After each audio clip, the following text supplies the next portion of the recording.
If the richest female streamer in the world with all of her access to money and connections and communication can be in a situation like this, it can happen to literally anyone in your life and is probably happening to someone you know.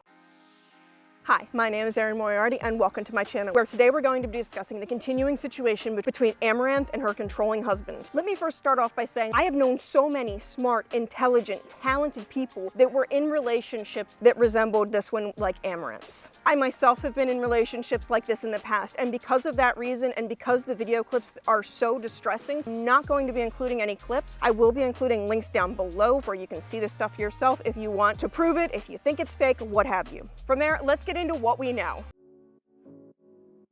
A couple of days ago, Amouranth was on stream when she stepped away to take a phone call that we now know was from her husband. In the process of the call, he referenced unaliving their dogs. This distressed her to the point where she felt like she was unable to handle this situation on her own anymore, and she unmuted her stream and continued the phone call on speakerphone in full view of the stream. So we have both parties of the conversation, who she says is her husband and Amouranth's. On the screen, we see as this husband berates Amouranth heavily, telling her just absolutely horrendous stuff. It basically saying that she's stupid and she doesn't pay attention to him and you know, all of these things. As to the validity of that call, as someone who has survived such things, it felt very real to me. And I just don't feel like Amouranth or her supposed husband are that good of actors to have pulled something like that off. I don't know. It felt very real to me. Amouranth spoke directly to her viewers after the conversation, confirming that this was her secret husband, saying that he had made their relationship stay secret in order to continue to profit off of her intense fandom. And she showed logs of text message conversations where he was threatening to send her horse to the meatpacking plant, berates her, claims to be recklessly wasting their money, though we now suspect that he was just lying about that as a control mechanism, all simply because she didn't respond to his texts in the right amount of time. She showed physical damage that he had done to the house and said that he had threatened to waste almost all of their money on crypto. Most concerningly, she said that he had access to all of her financial and social accounts, so she felt like she couldn't leave. One of the things that he had said on the conversation was threatening to post things that were lies from her social media accounts in order to get her canceled so no one would care for her. She expressed that she never wanted her streaming career to turn into this long, grueling 24-hour streams where she was forced to never wear very many clothes, or if she was wearing clothes, they were all super tight. Being told that she couldn't spend time with her friends and her animals because she had to be on the grind making money, and being forced to be part of controversies that she didn't want to be part of. Towards the end of that stream, chillingly, someone walked into the room and asked if she had had her medication. Then the stream cut off. And over the course of the next day, there was some cryptic communications, flickering stream with the text that the cops were coming, and some questionable tweets from her account. However, she's since done a couple of streams where she's seemed better off. She's seemed more relaxed. She's talked about being allowed to wear clothes again. She's been wearing more clothes, covering up more. Editing Erin here. I want to make sure you know that obviously there's nothing wrong with somebody choosing to wear provocative clothing themselves. The problem with wearing revealing clothing is that it's not very protective to the elements around you. You're either too hot or too cold or too itchy, not protected from the sun, all that jazz. It should be somebody's choice if they want to wear provocative clothing and take on that burden themselves, and not the choice that somebody else makes. She did a horse stream, which was something that she had said her ex had not wanted her to do. So the general suspicion is that at this moment, she is probably safe.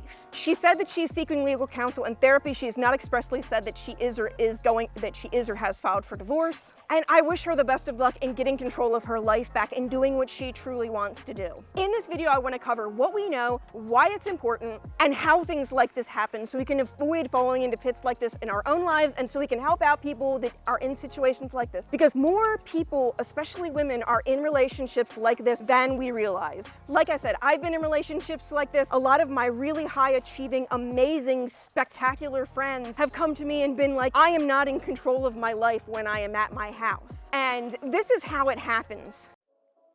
First off, isolation. He used the need to make money and the short window that people like her have to make money in as a reason why she shouldn't spend time with her friends and her family. She referenced in her interview with Anthony Padilla that she comes from a very conservative family and that they had some problems with things that she was doing, specifically.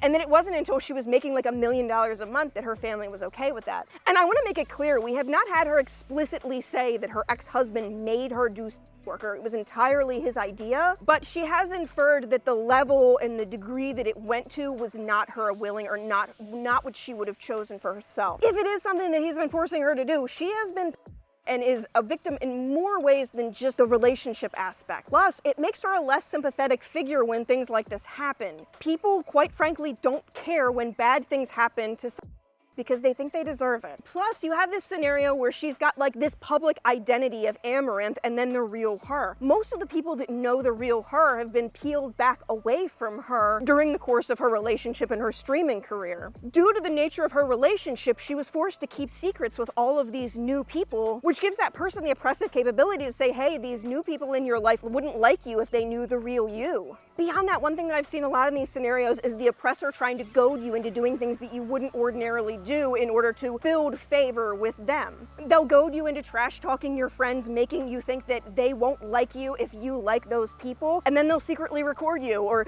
take screenshots and say, well, you know what? If you ever tell your friends about us, I'm going to show them what you really said about them. Plus, the controversies that she's been involved in, it makes a lot of people not like her. I saw so many tweets of harmful, hazardous, nasty things because people thought, oh, well, she scammed people, so like she deserves it in a way. We don't know what amount of control she had over scamming people, allegedly. Beyond that, she had a stalker recently, so she didn't feel safe in her house and she didn't feel safe out of her house. And during one period, she wasn't allowed to leave her house for like 2 weeks, which meant she was basically entirely under the control of her spouse during that time. It's so awful to think that she may not have felt safe anywhere, but a lot of times we think that the evil we know is safer than the unknown evil. We believe that the person who is with us, them harming us, is less bad than somebody out on the street abducting us. I made you. We know now that Amouranth was in this relationship before she got big as a streamer, before she was making a lot of money. She was fairly young when they got together, in her early 20s. She really hadn't had a lot of career success at that point, like most people haven't. So her husband has been there since day one. To some degree, he likely has helped in her success. Whether that was to her detriment psychologically, probably. There is likely some degree of her success that he is responsible for, and he makes her think that the entirety of her success is something he is responsible for. That's categorically not true. She was the one on stream all of those hours. She's the one with the interesting personality, not him. And I know that there's people that are gonna say, well, the interesting personality was just having her tits out. And I would argue that just having your tits out and being on stream all day, you are performing all day. And when you're not performing, you are working hard to keep your body attractive and to keep your hair looking nice and to get your makeup done and your nails and all of this jazz. It is a full-time job, even if all you're doing is just sitting there looking hot. And I don't think that that's the only value that she provides to her followers because A, she seems like a really intelligent, captivating person when she's been talking in the videos that I've been watching. And B, if it was that easy, every person that just put their tits out and went on the internet would be a millionaire, and they're not.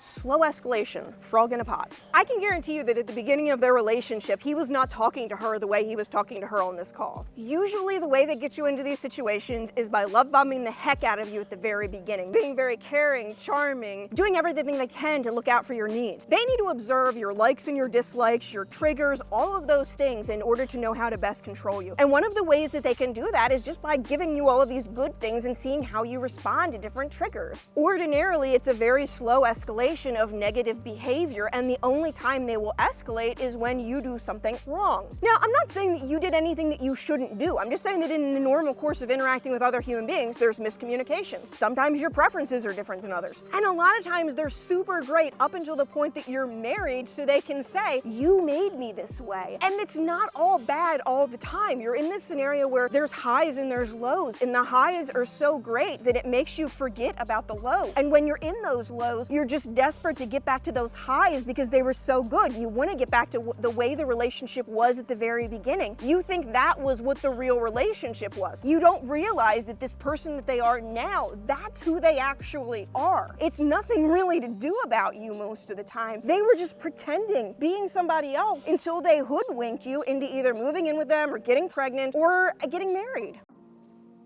Sleep deprivation and gaslighting. She had mentioned that she was only getting 3 to 5 hours of sleep a night because of his pressure to keep her working all of the time. As anyone who has a child will know, even when the reason you're not getting very much sleep is something good, like you have a baby that you love, that you're taking care of, it still F's with your head to have that sleep deprivation. You don't make good decisions, you're irritable all the time, you're clumsy, you make more mistakes. And by limiting the amount of sleep somebody has, you can actually force them into a position position where they do things where they accidentally spill a drink on you or something like that. And then you go back to what I was saying, the slow burn, where when you spill that cup of coffee on them, they overreact. They get physically or verbally violent with you, and you think that it's because you're this bad person, when in reality, they control the amount of sleep that you've had. Your significant other controls more of your mental health than people are willing to accept. I hate this whole, you need to go to therapy, you need to fix yourself, you need to be able to take any amount of harm or negativity that your significant other is pushing out. If your significant other is forcing you to not sleep, if your significant other is moving your things around, if they're hiding your medication, if they're swapping out your medication, they can do a lot of things that are incredibly deleterious to your mental health, and that is their fault. But it makes you look bad. In our society, we look too much at the way people respond, and we don't look enough at the instigative factors that go behind that response. What are these people responding to when they freak out? I have had partners that would wake me up in the middle of the night, do something that they would know would push my buttons, and both myself and a lot of my friends have experienced this scenario where we are driven to a meltdown by our significant other, who then secretly records the meltdown and promises to show it to anybody if we try to get help, if we tell them that we're in this bad situation. It's just proof that you're the crazy one. I have to put up with you all the time. I have to put up with how crazy you're acting. And I really suspect that he has stuff on her because of something that he said in this scenario. I could tell you something that fucking shatters you forever, and I'll start tweeting it too. Like, he knows that he has this power over her and can control and manipulate what both she thinks of herself and what other people think of her as well.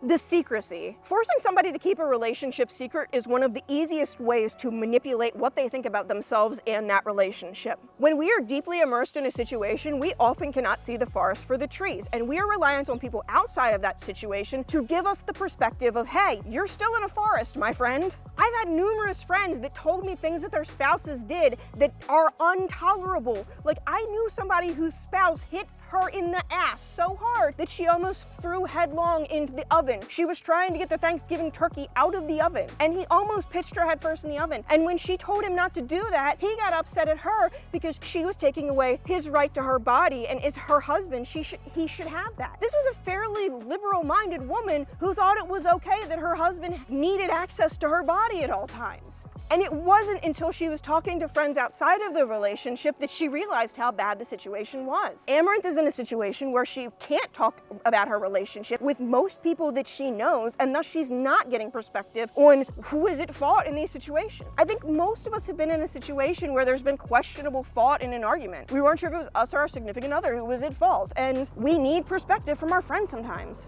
By the way, that's why a lot of institutions like the church say gossiping is a bad thing, because gossip forces people in power to be accountable for the things that they do wrong. You can't manipulate everybody and tell everyone a different story when all of those people are sharing the stories that you tell. And yes, there are obviously things about your significant other that are private and sacred and you should keep to yourself, but the way that they treat you should not be one of those things if you feel a certain sort of way about it. We have a feeling in our gut sometimes where we know things are wrong, and I think when you have that feeling, when you start identifying that feeling, that is when you should be like, hey, my spouse did this, my significant other did this, is this all right? We'll get back to the video in a second, but I wanted to tell you what the next couple of videos were. First off is my video about overcoming hurdles to journaling, especially the ones that present in neurodivergent people. And my next commentary video is probably going to be the Taylor Swift, Billie Eilish, Olivia Rodrigo relationship one. I may postpone that one again if there is something more pressing that comes up, because that is not as time-linked as this one is. I wanted to thank everybody so much for the feedback on my Ned video. I was finally able to monetize my channel, which was very exciting for me. I finally hit 1,000 subscribers. Ideally, my videos come out twice a week. I'm going to shoot for Monday and Friday, but sometimes I miss those dates because I have medical issues, so I apologize in advance if I miss dates. Divorce culture. So she had referenced, like I said, growing up in a fairly conservative Christian household. Obviously, I'm assuming, but divorce is generally looked down upon pretty much in the majority of Western culture. And a lot of people put it in their heads that if their relationship fails, that is a personal failure. That if they weren't a bad person or if they weren't a failed person, that they wouldn't have gotten a divorce. When in reality, sometimes your spouse manipulated you to get you in that situation. Sometimes your spouse changes a lot and you're not compatible anymore. Sometimes your spouse wants kids and you don't want kids and you just can't deal with that anymore, so you separate. Shit happens. If a relationship gave you value when you were in it, you shouldn't feel that awful, like it's a personal failing if it fails. Like, sure, you should feel sad that it's over, but you shouldn't feel like you or your significant other fucked up unless they legitimately did.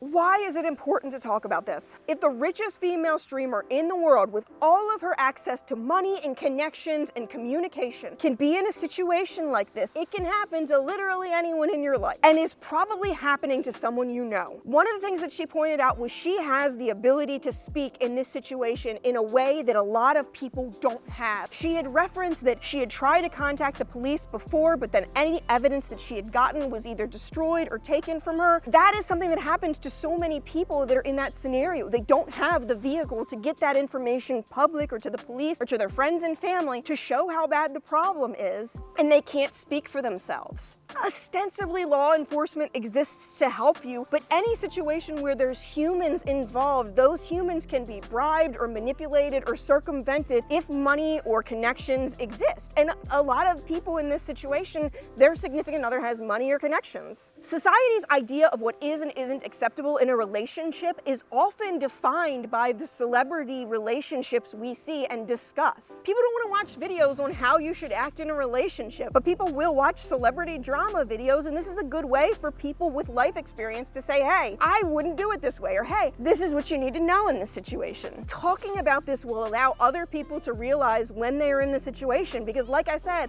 a lot of people have been lost the forest because they've been in the trees so long, and will allow the people in their lives to realize that they are in these situations as well, so when they do come forward, they are believed. Her audience is majority male and likely do not often get exposed to the negative sides of being in a harmful relationship like this, so they may not realize what acting like this to their girlfriends, what that does to them. Beyond that, what happened to Britney Spears was not an isolated thing and wasn't just something that your parents can do. I know of a number of people whose significant others have used their temporary mental breaks to take access to their financial or physical rights. More people need to realize that you can have your rights taken away if your spouse makes you out to look like you're crazy. Finally, and most importantly, the most dangerous time for somebody who's being harmed by their significant other is when they try to leave. As of the last few things that we saw from Amouranth, she looked like she was okay. However, until she is legally divorced from him and all of his name is off of everything, there is still going to be risk. This man has been taking advantage of her for years and likely knows all of the secret little ways to push her buttons and get her to feel sympathy for him. There is a reason that people bring up the cyclical nature of harm in these relationships. And as much as I hate to say it, there is some people that because Amouranth has said she's not going to give up sex work, no longer care about her well-being. There are some people whose support of her leaving this man was contingent on the belief that she was not willingly involved in sex, because a lot of people just hate women and just hate sex. More than anything else, if you're in this situation, you should not feel ashamed. So many people end up in relationships where they are being controlled and manipulated and harmed and they don't feel like they can get out of it. But you can get out of it. There are resources available and I'm going to leave them up at the screen at the end of this video. Pay attention to how your friends responded to this Amouranth situation. If your friends seem sympathetic to her, they may be safe people to help you get out of your situation too. Oftentimes there's a fear of legal retaliation and the comparative lack of financial power and legal power that they have comparative to their spouses. After the Johnny Depp Amber Heard scenario, we are going to see more of these lawsuits. Like I said, normal people's relationships often follow the same patterns that celebrity relationships do because that's what we see as normal. This is common and it's not normal, but it's not your fault. And I wish you well. I hope you're safe. Thank you so very much for watching this video. If you like this, you may like my other videos that I've done on Ned Fulmer. And if you want to learn more about me, check out this video, The ABCs of Me. I hope you're having a wonderful day. Please be sure to like, comment, and subscribe. It really helps me out a lot as a very small YouTuber. Have a wonderful day. Bye-bye.